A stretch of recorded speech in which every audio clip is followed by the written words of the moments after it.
आतिशी अब दिल्ली की नई मुख्यमंत्री होंगी।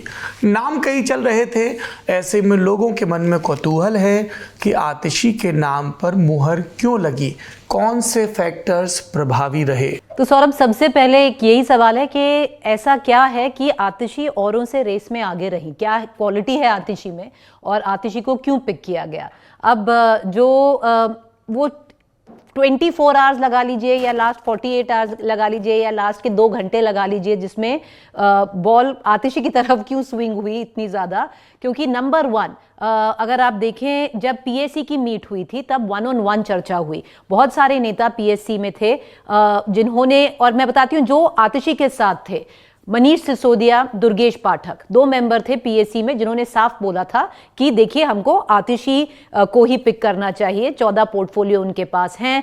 और सबसे बड़ी बात, अगर हम एडमिनिस्ट्रेशन की बात करें तो वो बिल्कुल फिट बैठती हैं। और दिल्ली में एक ऐसा वो राज्य है जहां पर ब्यूरोक्रेसी की वर्किंग समझना इवन सरकार की वर्किंग से समझना ज़्यादा है, और आतिशी में ये बहुत बड़ी खूबी है। अगर एक आप देख लें पूरे जो कैबिनेट मिनिस्टर्स में एक मंत्री हो जो जानती हैं, जो ब्यूरोक्रेट्स हैं नाम से, जो कैसे वो काम करते हैं, उनसे कैसे काम करवाना और उनसे काम कैसे करवाना बावजूद जब आप जानते हैं वो कितने वेल इंट्रेंच्ड हैं एलजी के ऑफिस से तो ये सब माइंड में रखते हुए आतिशी का चुनाव हुआ। पर जो मैं आपको कह रही थी, ऐसे कुछ नेता थे और काफ़ी सीनियर नेता थे जो नहीं चाह रहे थे कि आतिशी को जिम्मा दिया जाए इंटरिम चीफ मिनिस्टर या केयर टेकर चीफ मिनिस्टर का। उन्होंने पीएससी में भी मतलब ये नहीं बोला कि आतिशी को ना पिक किए, पर उन्होंने और नाम दिए कि ये एक एडमिनिस्ट्रेटिव नहीं पॉलिटिकल डिसीजन होना चाहिए, ये कह के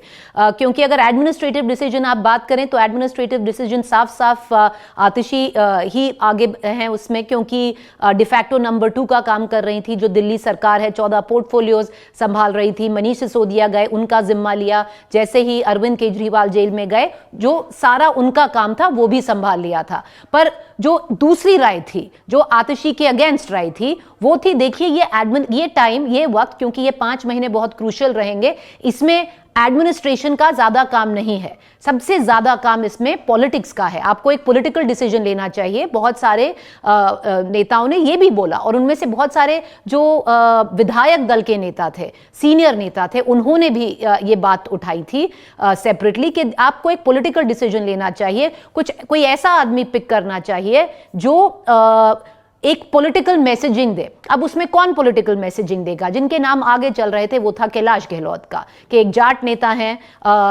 हरियाणा के वक्त में थोड़ी मैसेजिंग हो जाएगी हरियाणा में, और सबसे इंपॉर्टेंट जो आउटर दिल्ली का एरिया है वहां पर जो जाट डोमिनेटेड विलेजेस हैं, जब हरियाणा का चुनाव आएगा तो आप वो कंसोलिडेट कर पाएंगे, क्योंकि पकड़ थोड़ी वीक हो रही है, ये आर्ग्यूमेंट्स थे। तो कैलाश गहलोत का नाम भी चला। इंटरनली क्या सोच थी?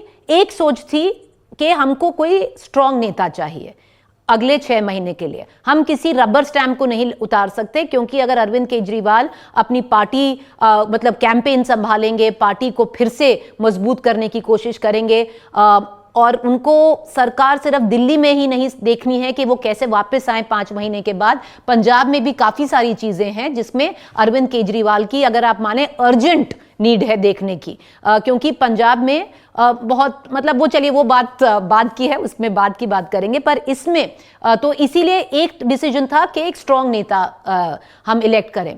अब पीएससी में एक और बात हुई, जब सबके सब इकट्ठे आए तो अरविंद केजरीवाल ने उनसे एक ये बात भी बोली कि देखिए जरूरी नहीं है कि हमको कोई विधायक दल का नेता ही तय करना है, ऐसा नहीं है कि कोई कैबिनेट मिनिस्टर को ही लेना है, बाहर से भी ला सकते हैं। अगर आपको लगता है कि कोई और आम आदमी पार्टी का नेता, मान लीजिए जैसे राघव चड्ढा, संजय सिंह, जो विधायक दल में नहीं है दिल्ली के, अगर आपको वो स्ट्रांग लगता है आप उनका नाम भी ले सकते हैं। बातचीत सब पूरे तौर हुई।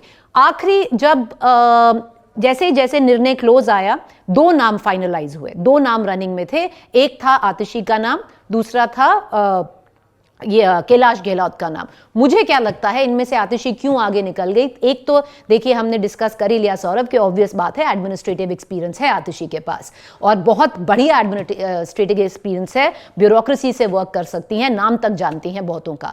पर सबसे बड़ा फैक्टर क्या रहा है? वो रहा है लॉयल्टी फैक्टर, ट्रस्ट फैक्टर, और इसमें आतिशी आगे निकल गई। अगर आप खुद याद करें, एक वक्त था जब लोकसभा के चुनाव हो रहे थे और उस वक्त एक रूमर बहुत स्ट्रॉन्ग जोर पकड़ रहा था कि शायद कैलाश गहलोत यहां से पार्टी से निकल के बीजेपी जा सकते हैं।